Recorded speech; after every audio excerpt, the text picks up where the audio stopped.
Calling all sightseers and selfie takers. Welcome to Texas, where a day on our hiking trails will lead to a lifetime of memories. And family road trips become family legends. Where thrill seekers make a splash into spring-fed pools. And picky eaters will clean their plates. This is your invitation to visit Texas and see it for yourself. Visit TravelTexas.com and plan your family's trip today. Let's Texas. The Kia Sportage Turbo Hybrid has a bold design, a spacious interior with 232 horsepower, and a 12.3-inch panoramic display to keep the adventure going and fit with the way you live. And with SiriusXM, every drive comes alive, bringing you closer to the music, sports, talk, and podcasts you love, right in your vehicle or on the SiriusXM app. Every SiriusXM-equipped Kia Sportage Turbo Hybrid includes a 3-month trial subscription to SiriusXM, so the experience begins the moment you drive. Learn more at kia.com/sportage-hybrid. Kia, movement that inspires. The Timeline is a Blue Wire podcast.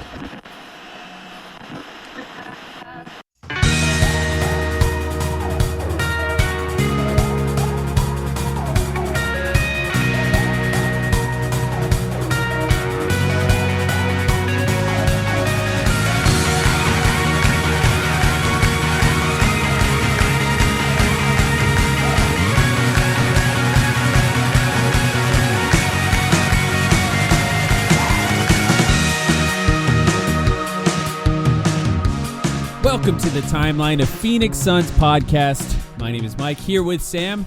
How you doing, Sam? I'm doing good. I am ready for the NBA Cup.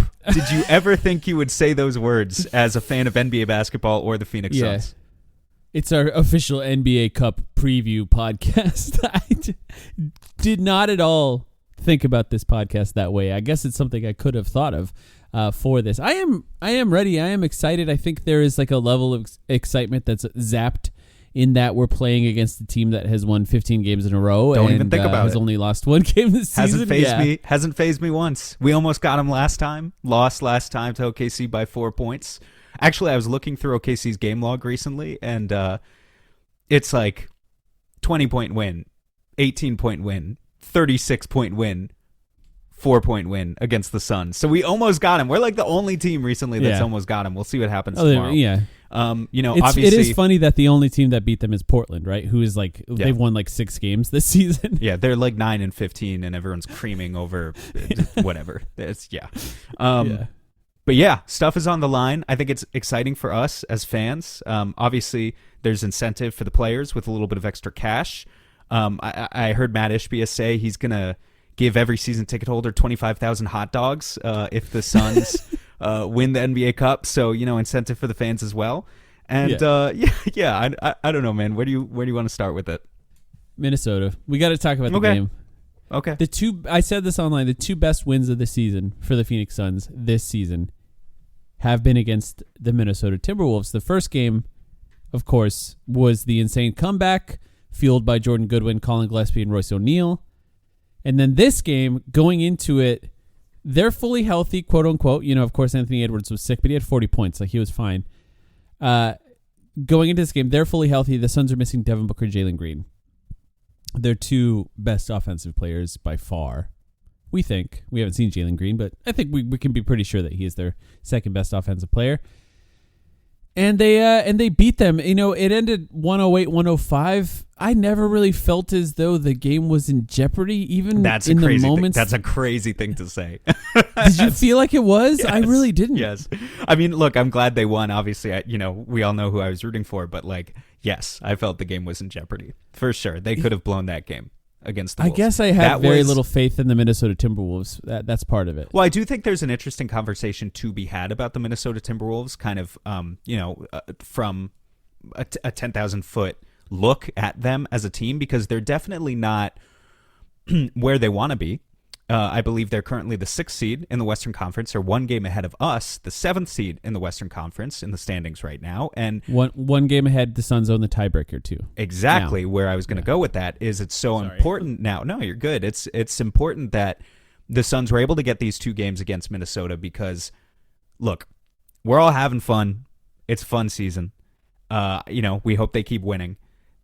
there are certain expectations to continue to hold in place. Like the Suns are not going to catch the Thunder, certainly, or the Nuggets or the Rockets in the standings. Like I think there are firmly those three teams, which are three teams that we've lost to recently in the past 2 weeks, and are just not just the three best teams in the Western Conference, but the three best teams in the NBA, and it's not close. You know, like Detroit or whatever, congratulations on winning games. Yeah. Go and trade for Anthony Davis, do whatever you want, but like those three teams in the West are the three best teams in the NBA. Then there's a gap. You've got the Lakers, who have won a lot of games, but they've won a lot of close games. Of course, got blown out by us recently.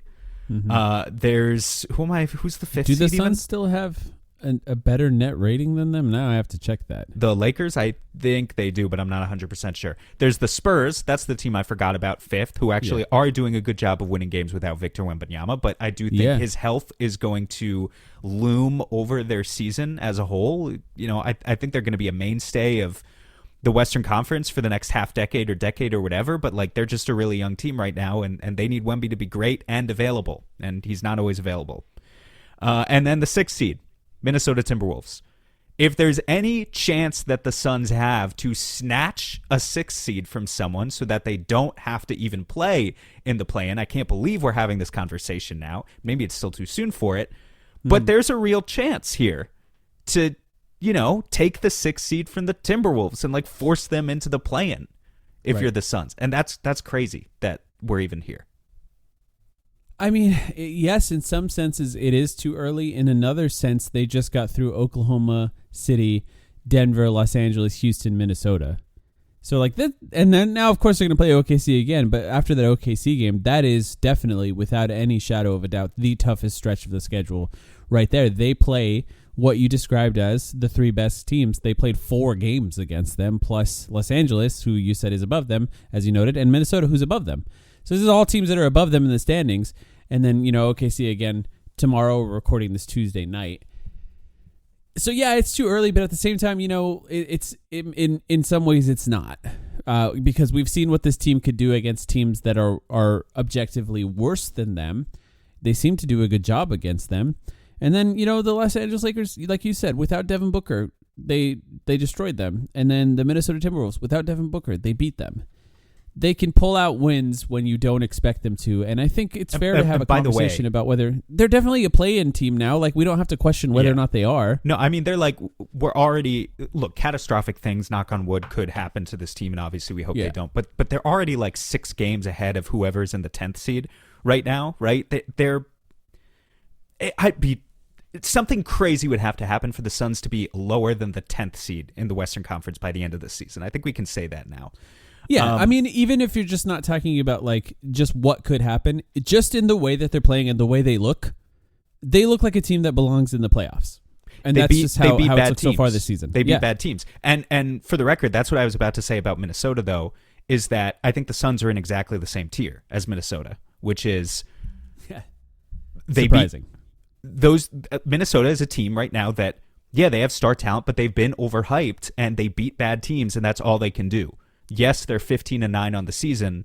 They're not beating any good teams, the Suns included. They're just beating up on under 500 teams. That's all. Mm-hmm. So I think it's an interesting place for us to be in the conference. And I don't know. I just, like, again, yesterday's game against Minnesota, easily the most physical of the year. The Gobert ejection obviously comes to mind first. I hate him. Were you watching on Peacock or did you watch? Yeah, I watched on Peacock. Okay. Why? How did they? I watched on the Suns broadcast. How did they react to that play? Did they bring up Andrew Bynum's name at all? Because that's the first thing I. They didn't bring up Andrew Bynum's name. So here's the thing. I largely have not enjoyed the Peacock broadcasts this year. For those who don't know, and probably everyone knows, they do the weird thing where they've got Noah Eagle was calling the game. I think Noah Eagle's good. And then they have 2 color commentators, one on each bench.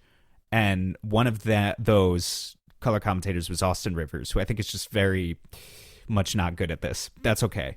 I will say, in their defense, all 3 of them on the crew saw that replay immediately of Gobert with the elbow or the forearm shove into Mark Williams, already airborne, into Mark Williams' ribs. And all 3 of them immediately said, it's flagrant 2.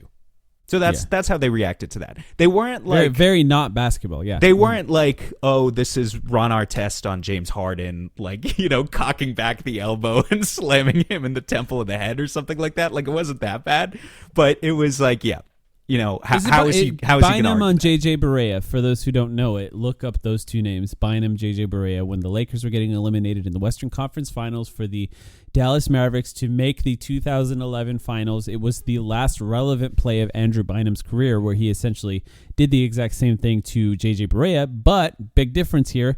JJ Barea was like 5'9". Yeah, I was going to say Barea 5'3". went flying. So he really hammered him, and Andrew Bynum never played an important minute of basketball again after that. From my memory, of course, I'm just We going need off another. memory. We need another 5'9" guy in the NBA. I mean, it's getting just harder and harder for those guys to survive It's just, now. yeah, they'd have to change rules again. Let me ask you this: Peacock broadcast, and we'll get to basketball. Don't worry. Is there a version of that bench thing that works for you, or like because It just feels like making a change for the purpose of making the change. Like, I just don't see the vision. What's the intent? I like the what's the I like intentionality? the challenge. Because So I- the first game that the Suns had on Peacock this year, and again, I don't remember if that was Austin Rivers that they had with the Suns bench or if it was one of the other guys, but whoever was there, Devin Booker left that game with an injury, and whoever was sitting by the Suns bench didn't notice. Like, literally did not notice. Was it Derek all Fisher, quarter. maybe? Maybe it was Derek Fisher, who actually, Derek Fisher's commentary was probably focused on the game, was fine, but like, what do they expect them to be like, talking to the players during the game? I just don't get it. Well, they're listening to the huddles, and there's like conceptually there is this. Maybe they're not listening to the huddles, but they're there. They're close enough to hear some things, and I just think conceptually there could be something that could be added to the broadcast. I do wonder if them being former players, recently retired in most cases, if that actually makes it less likely for them to say anything interesting because there's some sense of we are a brotherhood here in a way that maybe wouldn't exist outside of that. How would you feel about sitting on the bench and commentating from one of those games? If you were there sitting with the team, you think you'd be good at it? You mean, I've never wanted to audition for that job. I'm here, comfortable in my rickety ass chair in my bedroom, talking into a mic, podcasting, not for a living, but as a side hustle. I'm quite comfy where I am. Derek Fisher, Austin Rivers, I'm not coming for your job. Do you think it would be better if like Derek Fisher was like, yeah, I just heard Dylan Brooks say Julius Randle's soft? Yeah, I mean, like I'm if sure, they gave more dude, insight I'm sure like Dylan that. Brooks is saying like much worse shit than that on the bench. Yeah, that's why. I was trying to I don't censor I don't- myself. It's not the end of the world. I just don't know what they're expected. As my chair creaks literally in the background, I don't know if you can hear that, but I don't know what they're Somebody will. expected to say. That would be insightful versus just giving them like a better view of the court. Austin Rivers last night, I think he must have been the one by the Wolves bench, because at a certain point in the game, it's the fourth quarter, it's a close game, everyone on the Wolves bench is standing up, and of course the guys at the end of the bench are like, they're standing up and they're on the baseline, like they can't fit on the bench, they're standing on the baseline, and Austin Rivers is there, and you see the camera cut to him, and he has to like poke his neck out around them to try and watch the game. It was just like, what are we doing here? Like, he can't even see. So yeah, it's This is silly. the game where the guy was sitting next to Austin Butler too. Yeah, weird thing they're doing. Okay, on to the game. Just back to the game. Rudy Gobert being ejected. I think the Suns had a pretty good game plan even with Rudy Gobert in, and the game plan was essentially Rudy Gobert, if you're going to lose, let him beat you. And if he beats you, then you kind of just shake his hand and say, okay, Rudy Gobert beat me. But like forcing the ball into his hands as much as possible to keep it out of the other guy's hands was not the worst case scenario there. They changed, of course, after Rudy Gobert was out of the game, and they focused a little bit more of their defensive attention on Anthony Edwards. And I think for the second game in a row, did a good job on Edwards in the fourth quarter, sending two guys at him, making him be more of a decision maker. But, I mean, going into this game, the Suns are starting Colin Gillespie, Grayson Allen, Dylan Brooks, Royce O'Neal, and Mark Williams. I mean, like, how did you feel about the game going into it? Did you think the Suns had a chance to win this? Because I genuinely felt like against the Wolves, they're probably not going to lose or not going to win. Yeah. But a small part of me was like, but, this team...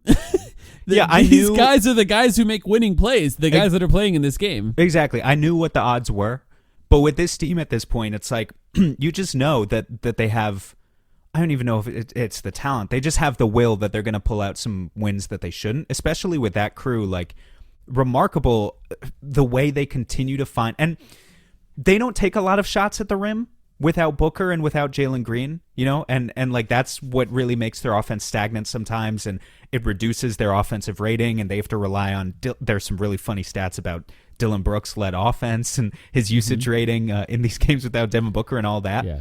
Grayson Allen too. I mean, he was really trying. They're trying. That's my point, is they find ways. Grayson Allen had that like thigh bruise that kept him out for a couple weeks, and he comes back in these games, and I'm looking at the box score here. He shot 5 for 16. Okay. Yeah. He got the shit kicked out of him in this game. It wasn't a great game, left and right. but he got the shit kicked out of him, and it did not stop him from trying to get the ball downhill. And of course, Colin Gillespie's been so great about that all season as well.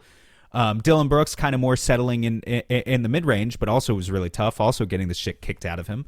So, yeah, it's the fact that they're continuing to find ways to get ball movement when they just shouldn't have the talent, honestly, to be able to compete offensively right now. And where there's a will, there's a way with this team, I guess. Let's talk about Mark Williams, too, because I think Mark Williams was the guy, particularly in the first half, that really stood out to me. Finished this game 22 points on 7 for 9 shooting, also 7 for 9 from the free throw line, only 7 rebounds, but also 3 assists, including one really cool assist he had. I think it was to Royce O'Neal, where Royce, we should have a Royce conversation, by the way, where Royce had this really nice pocket pass to Mark Williams, or like a drop-off pass to Mark Williams, and the defense fully shifted over to Mark on the catch, so Mark just bounced past it right back to Royce under the rim in a really nice little high-low action. With Royce, which was the type of pass where Mark Williams, I was like, oh, I didn't know you could do that that quickly. And then hit his first career three-pointer. He's taken 5 in his career, 4 total with the Charlotte Hornets. Took his very first 3 with the Phoenix Suns and hit it. Now 1 for 1, shooting 100% from 3 with the Phoenix Suns. And I just thought, you know, watching him in that first half, he's just running faster, working harder, trying really hard, and just sort of like finding ways to make sure Rudy Gobert was a step behind him. Mm-hmm. And I just was really, really impressed with him in this game. Yeah, he leaked out in transition. I mean, Rudy's at a stage in his career. I think everyone still respects who Rudy is as a half-court defender, but he does look a step slow sometimes. What is he now, like 33 years old? Yeah, and something like that. Yeah. You can get out in transition and beat him down the floor. And when other guys are on the floor, Naz Reid or whatever, like Mark Williams can beat those guys down the floor with his motor. And he cherry-picked a couple of times, and it worked. And then, of course, the 3. I mean, we've said that, like, I really wouldn't mind if he took one of those a game. I wouldn't mind. I don't know what the final percentage would be. You know, what would it need to be in order for it to really be worth it? Because a lot of times you have these existential questions about a 4-out offense versus a 5-out offense. How many threes does the big man need to take in terms of being a volume shooter for the spacing to really be there, for it to make a difference, where you'd rather have him, say, at the top of the key than just chilling in the dunker spot, catching lobs, which is what Mark Williams has been doing all season long. I don't really know the answer to that. I mean, it probably needs to be like 35, 36%, which I don't know if Mark Williams can do that. But he did shoot 80%. It would take a while. It would take a while before they start guarding him out there. Of course. So he's got to shoot, yeah. He did shoot 80% from the free throw line last year in Charlotte, and he is at 77% on free throws this year in Phoenix. And I know that's not the same thing as shooting threes, but I don't know. He can probably do it. I'm sure he does it in practice all the time. And I wonder. It looked good coming off his hands. And he's comfortable, like he's comfortable with the ball, you know, with handoffs, obviously. But to your point, with assists too, like you can have him at the top of the key, running delay action around him. And it's like, I don't know. I don't think it should be a mainstay of the offense or anything. But as I continue to wonder, I think Mark Williams is playing so well, and yet the game logs are always going to show with him like 8 field goals attempted, 9 field goals attempted, 7 field goals attempted. It's like, man, is there a way that we can get this guy more involved in the offense, get him more shots in a way that's also conducive to playing good offense? And I don't know if him launching threes is the answer to that, but I certainly think about it every time I see him just hesitate at the top of the key. More passing would help, because I just don't want to really let it go under the radar here just how impressive it is that he sprints down the court a couple of times a game in transition. As a big man, he's just so fast for his size, and he does that consistently, And he has it always great has a hands. positive impact. He to has the, to the great offense. hands because, like, He does. Nick Richards is pretty fast too. Mark Williams is faster, but Nick Richards, I think, if you had them sprint, like, he's also really long and athletic, and has terrible hands. I'm sorry, we're coming up on shading Nick Richards at least once per episode. Yeah. But just the difference between, like, why being a successful starting big man in the NBA, like Mark Williams is currently doing, is hard, because we're asking you to do so many different things. We're asking you to switch out on the perimeter. We're asking you to cover the big man stuff down low and to take the shots into the ribs and to be a great offensive and defensive rebounder. But also, can you shoot a three? Can you pass? How are your hands? So there's so many different skills. And I just look at Mark Williams, the complete basketball player right now, and I can't identify in who he is as a Phoenix Sun. I can't identify any part of his game that is just like, oh, that's a weakness. Or like, that's an egregious weakness. There are things he's better at than others, but it doesn't feel like he has any major holes, which has been a huge privilege for us to have. I've spent years chasing great coffee, and I finally found a roaster worth sharing, Alchemy Roast. Before I say anything else, you can get it shipped to you at alchemyroaster.com and use the promo code Timeline for 10% off today. Now let me tell you why it's worth it. Alchemy Roast is a small batch roastery in Metro Phoenix that treats coffee like a true craft. Ethically sourced beans, thoughtful roasting, and incredible flavor in every batch. I recently made espresso with their Colombian beans, and it was honestly the best cup of coffee I've made at home. What really sets them apart is their mission. They study every bean to highlight its best natural qualities and roast for cafes, offices, events, and everyday coffee lovers. Their philosophy, do good, get good in, give good out, shows up in everything they do. Fair trade sourcing, supporting small farms, organic practices, and eco-friendly compostable products. Full field to fork traceability. They're serious about quality and serious about leaving a good footprint. If you want to taste it for yourself, head to alchemyroaster.com and use the promo code Timeline today for 10% off your order. Support them, support us. alchemyroaster.com, promo code Timeline. You'll taste the difference. Hey, it's Lisa Leslie. How did I get here? I prepared for every game and for the years after.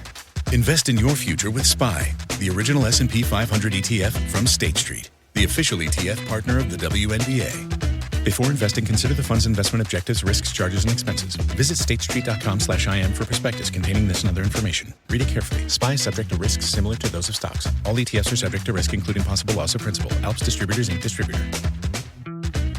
The Kia Sportage Turbo Hybrid has a bold design, a spacious interior with 232 horsepower, and a 12.3-inch panoramic display to keep the adventure going and fit with the way you live. And with SiriusXM, every drive comes alive, bringing you closer to the music, sports, talk, and podcasts you love, right in your vehicle or on the SiriusXM app. Every SiriusXM-equipped Kia Sportage Turbo Hybrid includes a 3-month trial subscription to SiriusXM, so the experience begins the moment you drive. Learn more at kia.com/sportage-hybrid. Kia, movement that inspires.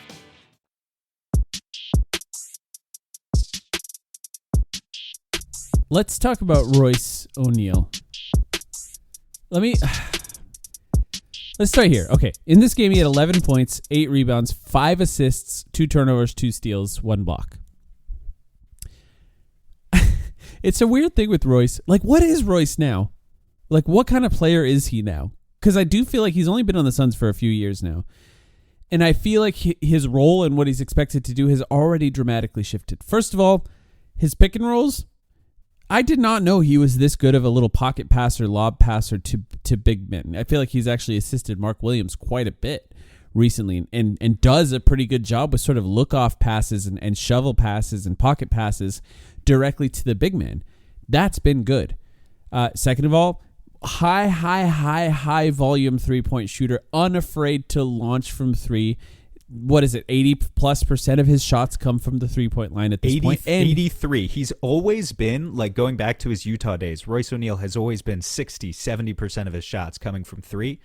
83% this year of his attempts being threes. That's a new high. I mean, that's it's a new insane. high. That's insane. And he's shooting them deeper and deeper. And Right? not He's shooting- necessarily in a good way, but he's shooting the three so well. Like, I think it's great. well, I like to see a guy who can do both. I like to see a guy who can get to the rim and shoot threes. Yeah, And ideally. this, but, you know, yeah. he only But does the one Suns of those. really need a guy out there that You asked what is Royce players O'Neal? have to guard him. Like You I asked guess my point you asked is, what is Royce O'Neal at this point in his career, and you know the first guy that flashed into my head was on the opposite team last night. Is he just Joe Ingles now? Well, Like, see, he that's just- interesting. He just makes passes and shoots threes, Okay. and he's kind of a traffic cone defensively. Well, this is the other thing I want to bring up. I feel like at this point, you and I might be able to drive past Royce O'Neal. Like if we got a ball and just really tried to sprint past him. Of course, this isn't true. I don't actually believe this, but it's just to really illustrate it. I almost feel as though for him, allowing a player to drive by him and then trying to poke the ball from behind to get a steal is his goal. That's the I feel like the that's what Matisse he's Thybulle method of playing defense, right? It's like, yeah, I feel like it's what he's trying to do. So if you combine it all, right, a guy who can run pick and rolls, pass to big man, shoots a ton of threes, high volume 3-point shooter, and a not very good defender. It's like Seth Curry or something. Like he's just become such a dramatically big. different, bigger, not that big. It's You know, Joe what is he- Ingles. I'm telling you, it's Joe Ingles. There was a stat floating around the internet that I'm sure you saw about the blow-by percentage. Yeah, I did. Yeah. So I saw this too. We didn't have a chance. You know, we didn't get to record a Patreon pod last week. You were doing, you know, duties. You had other duties. Yeah. But I wanted to ask you about this because it's like, okay, if I don't even know where it came from. It probably comes from Spectrum or Second Spectrum Yeah, or it's whatever. Tim Legler's podcast that was tweeting it out. The Okay. All NBA podcast, I believe. Over 50% of drives against Royce O'Neal blow by It's really- him was the it's stat, really bad. and that was the worst among wing defenders in the NBA. And how much do you read into a stat like that? It's tough because he's good at steals. Like he's legitimately good at steals this year. You know what I mean? And so I do read into it a lot in the first 5 or so games of the season. I've said it on this podcast. I immediately started putting Royce O'Neal in the trade machine because it was like, oh no, he's lost his defense entirely. But his offense has gotten a lot better. He's been really good, really positive offensive players so far this season. So I do read into it. You know, like would the Suns be better if they had a guy who wasn't getting blown by 50% of the time? Probably. Yeah, on the defensive end, but I'm not sure if the sacrifice you make on the offensive end would be enough to actually negate that. You know, if you just replaced him with Josh Okogie or something like that, you know, like you kind of need someone who's willing to launch a ton of threes and who will be guarded 30 feet out. I mean, the Suns don't have a it's- ton of guys like that. Exactly, and it makes this offense work. The Suns are still up there, top 5 or something, in 3-point volume. And that's Royce O'Neal. If you replaced all of Royce, I mean, it's not just Royce O'Neal, obviously, but if you replaced all of Royce's minutes with Ryan Dunn or Jordan Goodwin or Nigel Hayes-Davis or whoever, you know, the spacing just isn't there. It breaks. It all breaks. Maybe it's better once Jalen Green is healthy and on the floor, but, you know, guys are going to continue to miss time.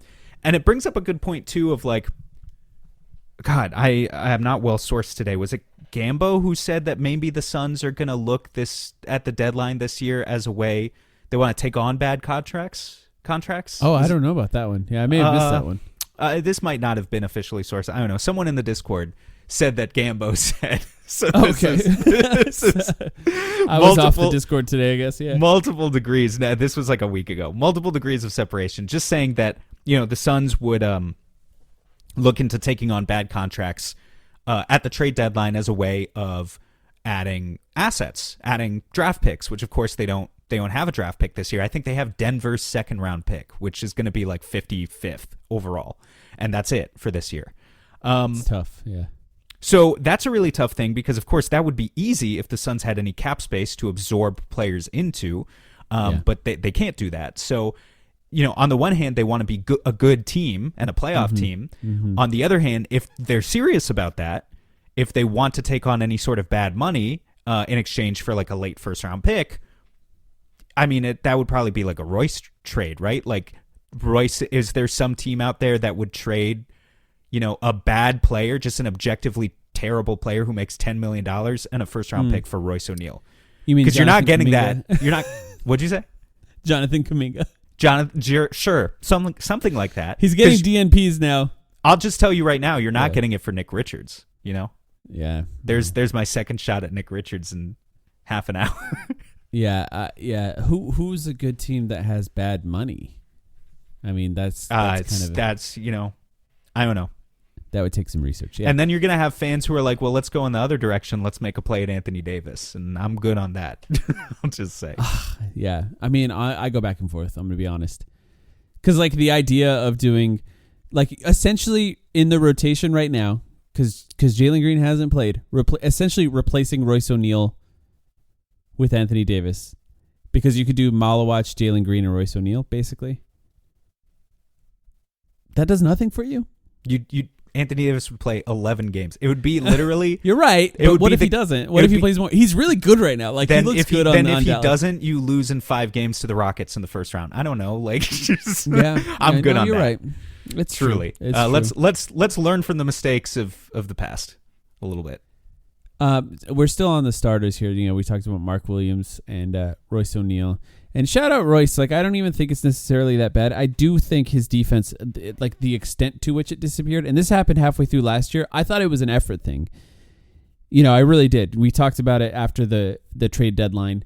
Last year, I just thought Royce can't play defense anymore. We talked about it on the podcast last year, and I thought, okay, Royce can't play defense anymore, but he saw KD almost get traded. He knows this season's over, so it's just an effort thing. Now I think it might be an age thing a little bit too. Maybe an ability to move thing a little bit more than I thought.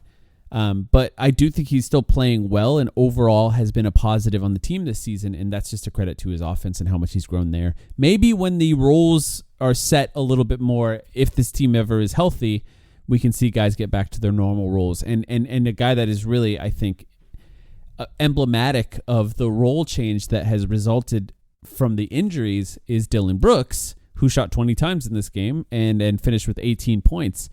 And, you know, looking a little more Memphis-y in those shots and points distribution there. And actually there was a really interesting moment too.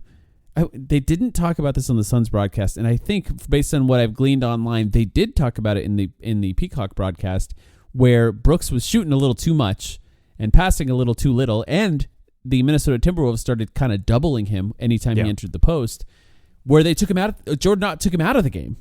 I thought that was a really fascinating decision by Jordan Ott because Dylan Brooks was so necessary offensively in a lot of those recent Suns games. But, you know, it's really like this type of game, if Brooks played like this with Devin Booker and Jalen Green healthy, it would be a problem. But, like, you really got to just, like, I'm watching Dylan Brooks try this hard and work this hard to try to get his shots off, while being the guy who's guarding Julius Randle and Anthony Edwards on the other end of the floor a lot. And I just got to appreciate what he's doing out there and just how difficult it probably is. Yeah, of course. He doesn't create any easy shots for himself. They're all difficult. And it helps for both his morale and the entire team's, though, that they pulled out the win, right? He got benched. I thought that was a fearless decision by Jordan Ott. Like, not even permanently benched, just benched for a stretch in the fourth quarter. Yeah. And I thought it was a really smart decision and a fearless decision by Ott. But also, you look at Dylan Brooks, and he was all smiles after the game because they won the game. And that's what he was about. And, you know, he was poking fun at Mark Williams with the reporters in the locker room scrum after the game, you know, talking about his first career 3, Mark Williams's first career 3 or whatever. So, yeah, it was all good because the Suns won the game. You owe it to Dylan Brooks that in a game where Devin Booker's not playing, Jalen Green's not playing, obviously he's going to be in a different mindset, and you owe it to him to, like, you know, he just has the self-confidence to get his shot off, and obviously you need to live with that to a certain extent. Once the defense shifts, as it did in the fourth quarter, to where they're throwing doubles at him and saying, we don't think he's ever seen a coverage like this before, we're going to really coax him into making bad decisions.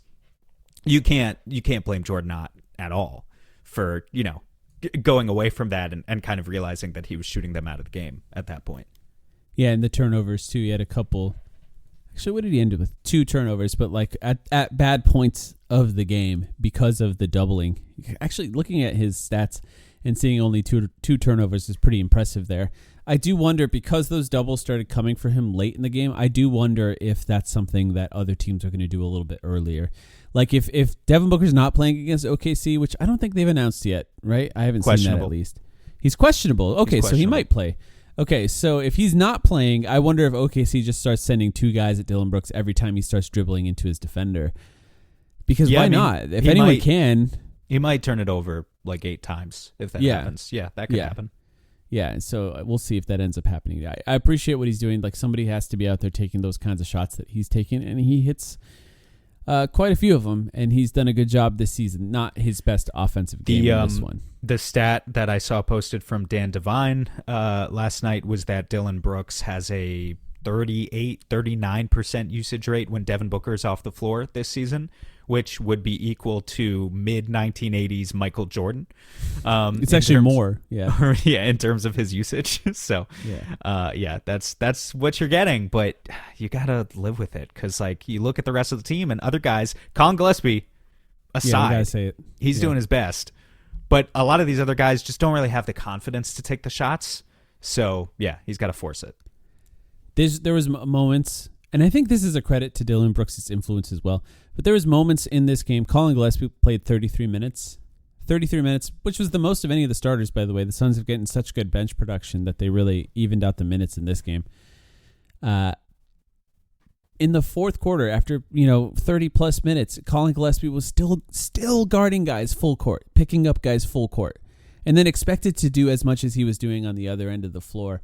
And that's something Dillon Brooks has done since the beginning of the season. We talked about it already on this podcast. And Colin Gillespie, when you play 21 minutes, which is like what he's probably going to get when the Suns are healthy, then pick up guys full court. Like do that because you're playing 21 minutes. You can put all the effort out there. But when you're starting games and you're still picking up full court in the fourth quarter, there's just not a lot of teams that do that with the guys who are expected to carry the offensive load that Colin Gillespie has so far this season. I think one of the teams that reminded me of course, is the Pacers. I think so much of what the NBA is doing this year has been influenced by what the Pacers did in the playoffs last year, including what the Suns are doing this year. And, sort of Nembhard and Nesmith, the stuff they do, that's what Colin Gillespie is doing so far this year. Ended 6 for 15, but had 19 points because he also was hitting threes and his free throws, including 2 important free throws at the end of the game where he could have gotten a layup and then sort of avoided shooting the layup and got fouled and then hit those 2 clutch free throws to sort of seal the game at the end. But it's just one of those things where Colin Gillespie has been so consistent this season. Really, the only bad games that he's had recently was against the Houston Rockets. Mm-hmm. But really has done a good job in both of the Minnesota Timberwolves games. Still finished with, over 10 points, which you can't say for LeBron James. So just a really good streak for Colin going on recently. We pointed out at the very beginning of the season too, I think we always believed that he had the pull-up 3, but coming out early on in the season, he was struggling with that shot. He was shooting like 50% on catch-and-shoot threes, absolutely killing it, playing next to Devin Booker, a guy who can move the ball side to side and create those looks for him. But when he was trying to force shots himself, just wasn't making them. Fast forward like 3 weeks, and he's now at 33% on the season in pull-up threes. Devin Booker, for the record's at like 27. So, we may have to talk about the shooting season he's having at some point. But Gillespie's shooting a better percentage. Not a crazy percentage, but for him to be 33 on the season, that means he's been really good as of late. Even more important to me, though, is the fact that Colin Gillespie, who is still the 6th man of the team, really. I know he's been starting some games out of necessity, but he is their 6th man. He's up to 16th in the entire NBA in pull-up three-point volume as of today. So he's shooting that thing at like close to a star level at this point. His pull-up 3 has been really excellent over the past few weeks. I saw Shane Young tweeting during the game yesterday saying he's straight up one of the best shooters on the planet at this point. And yeah, I think I'd have to agree with that assessment. So far this season, yeah. He's got the catch and shoot. He's got the pull-up. Movement. He's got the still. Yeah, the wiggle to get to the rim a little bit as well. He's got it all right now. He's playing at such a high level. And, there's a lot of wish casting that we did with the Suns this year, looking specifically at that Cleveland Cavaliers roster, knowing that Jordan Ott coached or sort of designed the offense for them in Cleveland last year. Talking about how different guys could play different roles. And of course, the one we talked about pretty consistently was Ty Jerome and Colin Gillespie. And that one, I think, is the one that's sort of come true. Ty Jerome had a massive breakout year last year in playing a very similar role to what Colin Gillespie has. And for a lot of their wins, particularly in that streak early on, and then some of the big wins they had late, it was as a result of 3 or 4 threes that Ty Jerome hit late in the game or something that really just closed the door. And that's exactly what's happened so far this season with Colin Gillespie. And I hope it's something that he can continue to do. I haven't looked into, are the Suns able to extend him? They're not, right? They can't sign him to an extension during the season. No, I think they got to wait till the summer. And then they've got the early bird rights. We've talked about this on the pod already, but they need him to continue to play well, but not so well that this is what I keep reminding myself I need to do. I don't know which teams have cap space next season, if any, because the free agency is such a catastrophe in the NBA now. But they need Colin to play well, but not so well that someone offers him $20 million a year, which I still struggle to see why anyone would do that as well as he's playing. Mm-hmm. But I need to look up who has cap space. It's always Brooklyn, I feel like. It's probably Brooklyn and Washington and some or like Utah or like the teams that are really bad. And I don't know, I could see one of them throwing some money at him. Not Brooklyn, although, because they have a whole bunch of guards that they just drafted. It's probably a team that, I don't know, we'll see what they end up doing with those guys. Maybe they're going to make some trades. I certainly don't think, as good as Colin's playing, and he's averaging like 13 and 5 on good efficiency this season, but I don't think we're in any danger of that happening yet. That's not something we really have to worry about in my mind right now. Yeah, I agree. Although I will say we were very right on this podcast about how the Suns, and maybe they didn't have the opportunity, but how the Suns should have signed him to a multi-year contract before the end of last year. And just to lock him in for multiple years, because we saw it, and I think the Suns did too, truthfully. I don't think it's like they're surprised. They're probably surprised at how good he's been this year, but they knew there was something there. If Colin was smart, and it's a conversation that he may have had with his agent to take a bet on himself, and maybe they thought something exactly like this was going to happen, in which case, credit to them, because he's going to make a lot more money next year than he would have. The Kia Sportage Turbo Hybrid has a bold design, a spacious interior with 232 horsepower, and a 12.3-inch panoramic display to keep the adventure going and fit with the way you live. And with SiriusXM, every drive comes alive, bringing you closer to the music, sports, talk, and podcasts you love, right in your vehicle or on the SiriusXM app. Every SiriusXM-equipped Kia Sportage Turbo Hybrid includes a 3-month trial subscription to SiriusXM, so the experience begins the moment you drive. Learn more at kia.com/sportage-hybrid. Kia, movement that inspires. If you're the purchasing manager at a manufacturing plant, you know having a trusted partner makes all the difference. That's why, hands down, you count on Grainger for auto reordering. With on-time restocks, your team will have the cut-resistant gloves they need at the start of their shift. And you can end your day knowing they've got safety well in hand. Call 1-800-GRAINGER, click Grainger.com, or just stop by. Grainger, for the ones who get it done.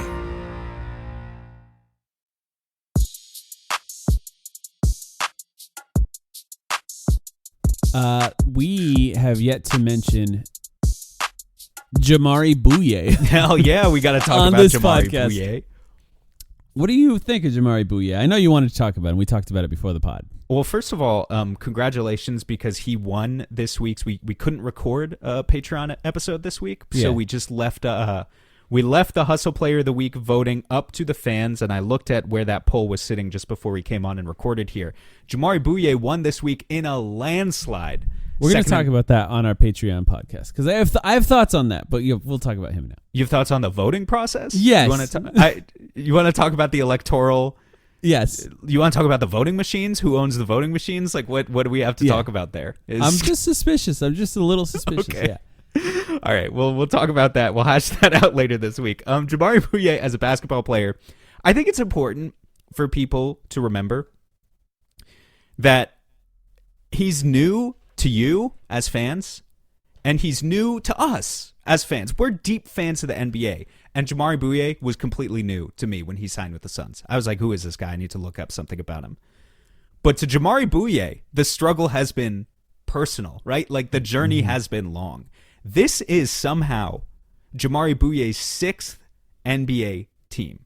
Not like being on a practice squad or playing in the G League. Like, no, this is the 6th actual NBA uniform that he is wearing, because he has already signed, and he's 26 years old, but he's already signed 10-day contracts with the Miami Heat, the Washington Wizards, the Portland Trailblazers, the San Antonio Spurs, and the Milwaukee Bucks. And between those 5 teams over the past 3 years, he played 20, 25 games, because that's what you do on a 10-day contract. You're signed, you make a little bit of guaranteed money so you can eat nice for a couple months. You do your job, you're a professional, you're a body in practice, and you play your 5 games, and then you go back to wherever you came from. So for him to come in and kind of in a way play the same role for the Suns now, except now it's not a pure 10-day contract. Now he's got a chance to do a little bit more with a 2-way contract and be up and down throughout the season and maybe play 30 games instead of 5.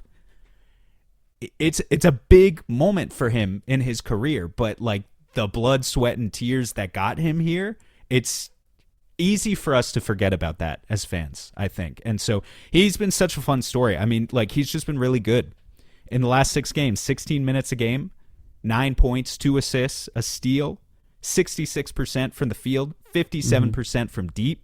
He's hustling. 10 for 16 from 3 this season so far. Yeah. 62%, yeah. And even if that doesn't hold, it's crazy that Jordan Knott feels like he can play a lineup of Jamari Bouye, Colin Gillespie, and Jordan Goodwin together as he did last night, and it works. Yeah, it's really fascinating, and it didn't work against Houston, right? And we can maybe talk a little bit more about that Houston game if you want. But the teams that are really huge, and don't get me wrong, Minnesota's one of those teams, and really should probably do a better job against the Suns than they have. And I don't know, maybe they have other things going on there that we can't fully comprehend here, but it is kind of interesting that you look at the problems the Suns have, and don't get me wrong, I still believe they have these problems. Size. They're just missing wings with size. They have some guys. Fleming could play. Nigel Hayes-Davis could play. But for whatever reason, Jordan Ott has really figured out ways to maximize all of these undersized guards really well. And in games like this, where they're winning with scrappiness, they're really leaning kind of hard into playing a bunch of undersized guards. And sometimes multiple at a time. Like you said, Jordan Goodwin is the key to that, of course, in that he can guard up really well. Like we talked about recently, he guarded Wembanyama. That was one of the guys he guarded the most positions this season. So he really is the key to that. But I think Jamari Bouye is sort of emblematic of that. They really lean hard into it, and it's worked. I don't know how long it'll work. And obviously, like I said, it did not work against Houston. But when everything clicks right for Houston, they're really freaking good. They're really good. Yeah, it pains me to say that they're good, because I didn't want them to be good. Yeah, I don't want any team to be good except the Suns. You asked me if I had anything to say about that Houston game. I'm honestly trying to rack my brain. I'm tempted to say my main takeaway in that Houston game, and remember they lost by 20, and this was several days ago now. And they were down by 30 plus before the game sort of ended, yeah. Yeah, honestly, the fourth quarter was the most interesting part, because that was just a blowout game. Well, okay, no, they had the lead. They had the lead in the first quarter, and Dylan Brooks was God. And then 5 for 5 to start. Then they progressively lost. It's coming back to me now. I'm remembering. My main takeaway in that game, though, was from the fourth quarter, and it was just Malawach at this point, I'm prepared for this to just be his redshirt season, and that's fine. He's so young. We just gotta shelve the discussion and talk about Kaman Malawach next year. Yeah, we didn't talk about his good G League game yet. But on the podcast, but there's a but to this. Rasheer Fleming, every time I watch him play even 3 or 4 NBA minutes, he's gonna play post All-Star break. There's just Kaman Malawach, see you next year. We'll talk next year. I mean, I hope I'm wrong. Honestly, I hope Malawach, like, is playing some minutes in a productive way in like February. That would be really fun. But right now, how I feel is just like Fleming's going to be that guy. Like in March, the Suns older. will. Yeah. The Suns, yeah, no, I know he is, but the Suns will still be trying to win games, and I think by March, Rasheer Fleming will be playing, and they'll be winning games. That's my take on the Rockets game, which they lost. I don't. By a lot. It's not a crazy take. I think with Fleming, particularly when you watch him play, he is the kind of guy, as you watch him play, that you could see would benefit from playing more minutes.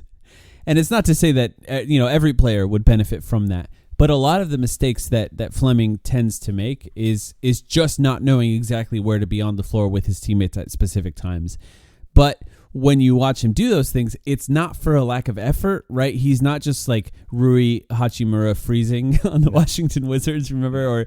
Or who was it that froze on the Washington? Rui's always doing that on the Lakers, but it's more he's just moving around so much that sometimes he jumps into the lane a little too quick and he doesn't know exactly where to be. And I think if you harness that type of energy with that size, I think you could do a lot with it. And by the way, we were talking about Malawach's really good G League game. Fleming hit the game winner in that game, too. That's another part of it. Fleming hit a game-winning 3 because they played to a target score in OT in the G League. A fun quirk of the G League. Yeah, those two combined for, I think, 54 points in the G League. They were both really good. Fleming just recovers like a motherfucker on defense. Like there's no other way to say it. And his arms are so long. Even if you knock him off balance, they were posting wingspans in the Discord the other day about Rasheer Fleming. And just looking at the list, he has a longer wingspan than Jarrett Allen. Like some of the guys on that list that Rasheer Fleming is longer than is insane. And you can knock him off with the initial screen. This is what I was going to say. You can knock him off balance with the initial screen. But he's going to fight over, and he's going to come out of nowhere and block you from behind. Like, we're getting a lot of success out of the small ball lineups right now, you're right, but there's going to be a time this season where Jordan Ott says, okay, you're ready. It's time. And I think he's going to be ready. I think whether he's able to shoot is going to make a huge difference. I know the percentage in college was pretty good. I think the form is a big work in progress. It is. Right? It's the gather up to the shot that looks a little weird for him. And the release looks good, which is the hardest thing to fix. So at least the release looks good. I think overall he's just slow. And that hopefully will come with confidence. Yeah. And his slow legs, on the shot, because I know you don't mean slow in general. He's fast, but yeah. No. I just mean his shot.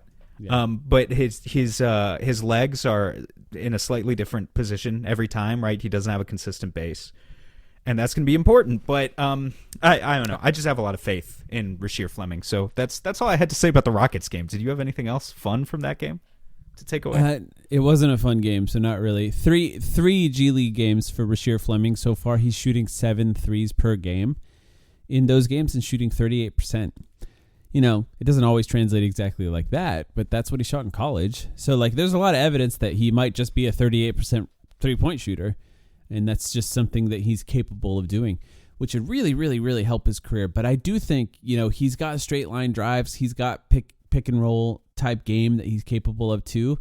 And for him, I think leaking out in transition and really sprinting the way Mark Williams does would be really helpful for him because he could finish. He can finish above the rim. The Suns have very few guys who can finish above the rim right now. We know from our boom room counter online here. But he's one of the guys that can finish above the rim, so he's really got to leak out into transition and just get a couple of easy buckets a game when he starts getting minutes. But I am looking forward to him too. I do think with Houston, just the way that they can overwhelm you with size is just sort of unique to them, and that's without. I don't think Steven Adams played that game. Or no, Şengün didn't play that game. Yeah, so Steven Adams did play that game, but he's been in and out of the lineup a little bit. Yeah. Steven Adams is like few players in the history of the game, man. I don't even know who the historical comp would be. He's so awesome, dude.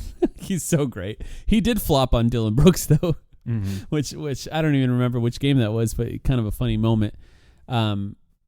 But, just his ability to not be moved. He's just a rock in the paint and can just get to any rebound because you just can't move him.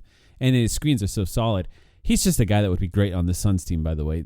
A guy who, after his injury a few years ago, could have been gotten pretty easily. Houston really lucked out, and I think and nailed it with that signing of Steven Adams. He's just a solid NBA player. Well, I guess we could have the conversation at this point in the season. We're like a quarter of the way through.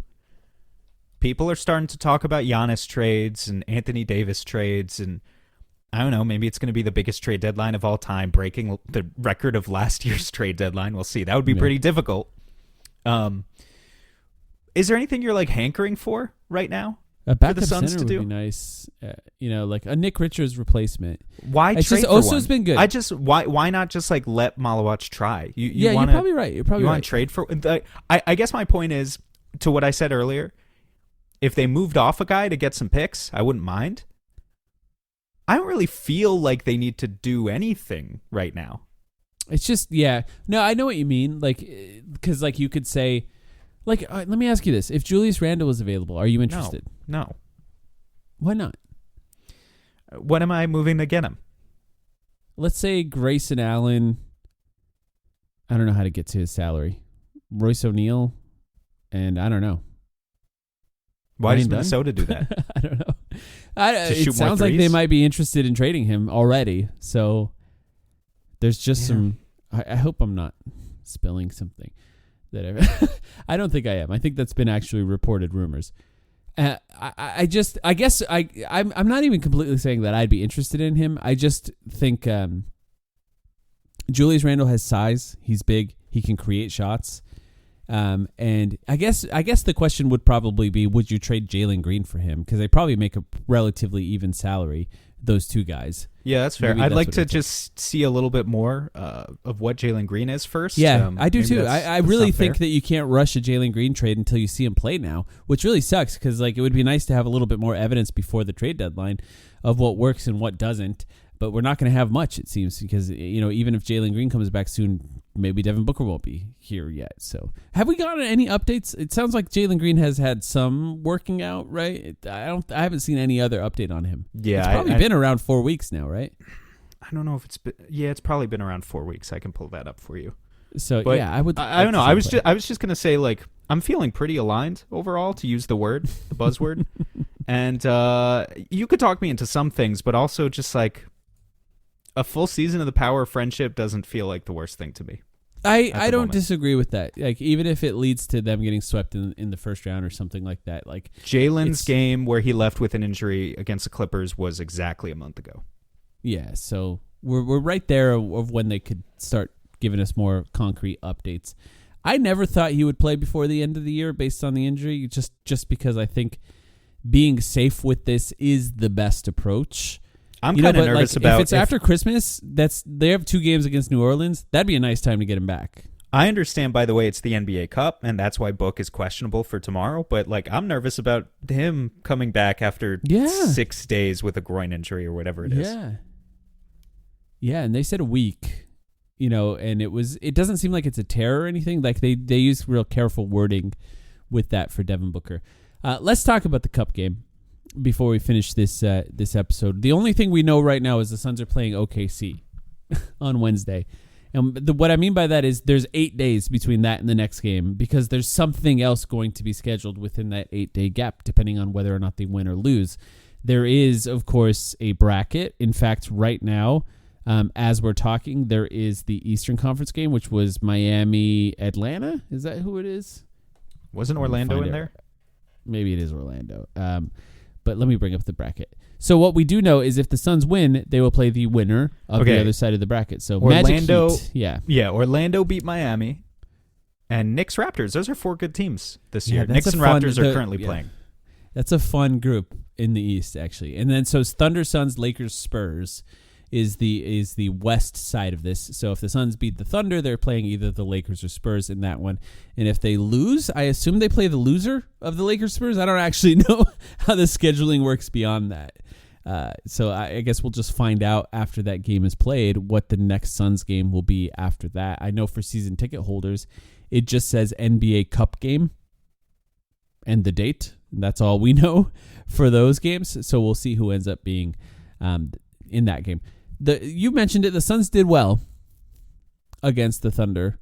They just, they did what they do. And then SGA came in the fourth quarter and slammed the door shut on the Suns, which is something he does. I really do feel, and I'm sorry to be a blog boy about this, that what SGA has done last year and what he's doing so far this year is kind of underappreciated because the Thunder are just so good that it's almost boring to talk about how good they are. Like if he was like dragging a team to wins over and over again, from like a narrative and story perspective, it would probably be appreciated a little bit more. Yeah, I think it's fair to feel that way. I think he's in the Jokic plane now, which is to say, in this era, what that means is he's so good. I mean, Jokic has 3 MVPs now. SGA has 1. It's going to be a dogfight between those two guys for the trophy this year, probably. Giannis, I guess, probably not. Who knows? It's too early to talk about any of this anyway, I guess. But what I meant is every time you think SGA has a weakness, like there's a hole in his game. There's something we can hold him to. He can't make pull-up threes. He can't make step-back threes. And then he comes back the next summer after a summer of work and, oh, whoops. He's shooting 44% from 3 this year too. Yeah. In addition to the most rim pressure you've seen from a guard since an elite mid-range whoever. shooting, and like the fouling is very annoying to watch. Like the foul baiting that he does. Yeah, but also one of the reasons he goes to the free throw line so much is because nobody can stay in front of him. He just gets on your hip like as fast as you possibly can, and like then it's easy to draw a foul. But yeah, so the Suns do play them. He knows to throw his neck back and. Yeah, he draws the contact and he exaggerates it, yeah. I do think, Booker would be averaging 2 more free throw attempts per game for his career if he really committed himself to some of those tricks of the trade. Yeah, like falling in any form of contact. Just falling always. Just always falling. Yeah, which SGA is very good at. It's very annoying to watch, but like it's also very difficult to officiate and to play against. They've only lost 1 game. We mentioned it. The Portland Trailblazers. The Suns being the next team to beat them would be very, very, very exciting. But I do feel as though, it could be a close game. But I do feel like the most likely scenario is they get hammered by a team that's really focused after the last time. But you just like I said with the Minnesota game, it's really difficult to lose all hope with this team. There, you just remain being slightly hopeful, and really what it is for OKC, you have to play them well and force them into a lot of turnovers, which the Suns did in the first game, and then they have to miss their threes, because that's what happened with Indiana. Indiana played them well, forced them into turnovers, and then they went cold from 3, and then that's what allowed Indiana to force them into 7 games in the playoffs, even though last year they were historically good as well. When the Suns played them last time, they did a really good job. In fact, until the fourth quarter, which SGA had 15 points, they even did a good job on Shea.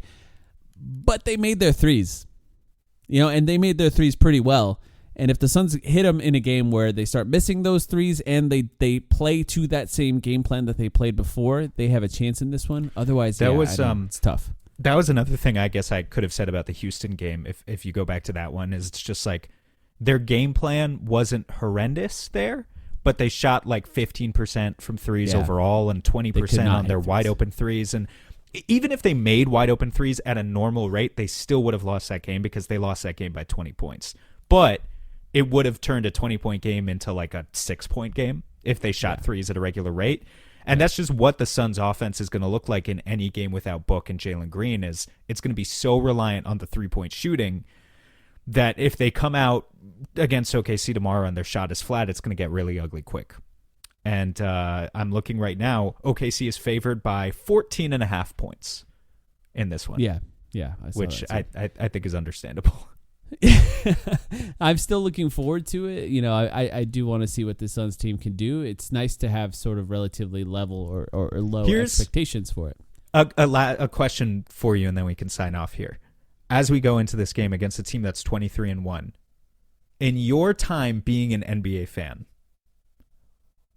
I'm curious, where does OKC right now rank against just like, fuck, we have no chance? You know, like historical teams of the past 20 years, when you see that team coming up on the calendar, you just kind of throw your arms up. Obviously, you hope the players don't do that, but I'm curious where they are. As a fan, yeah.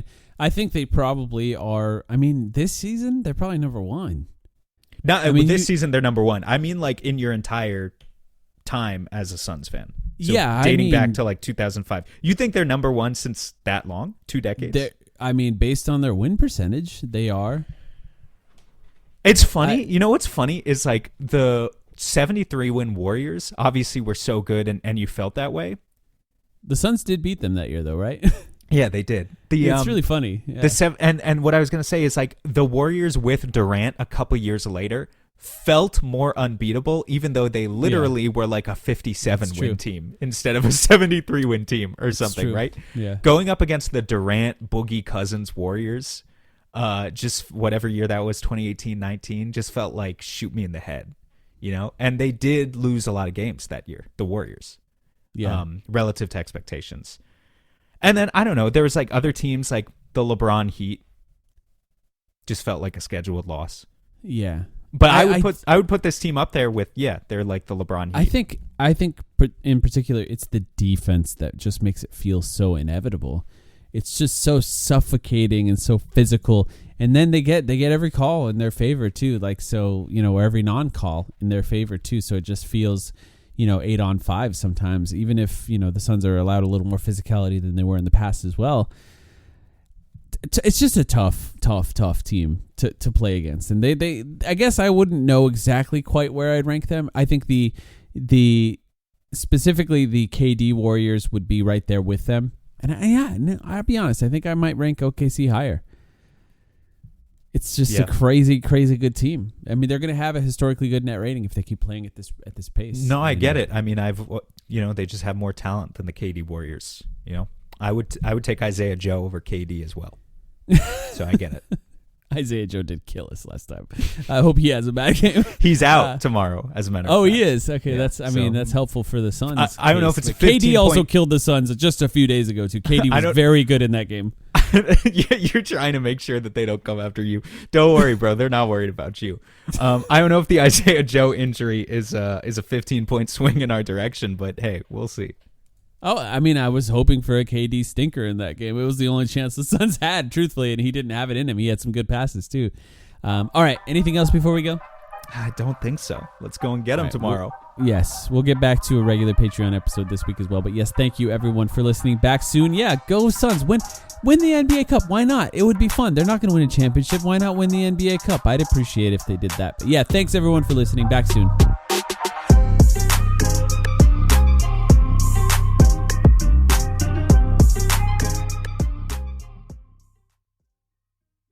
The Kia Sportage Turbo Hybrid has a bold design, a spacious interior with 232 horsepower, and a 12.3-inch panoramic display to keep the adventure going and fit with the way you live. And with SiriusXM, every drive comes alive, bringing you closer to the music, sports, talk, and podcasts you love, right in your vehicle or on the SiriusXM app. Every SiriusXM-equipped Kia Sportage Turbo Hybrid includes a 3-month trial subscription to SiriusXM, so the experience begins the moment you drive. Learn more at kia.com/sportage-hybrid. Kia, movement that inspires.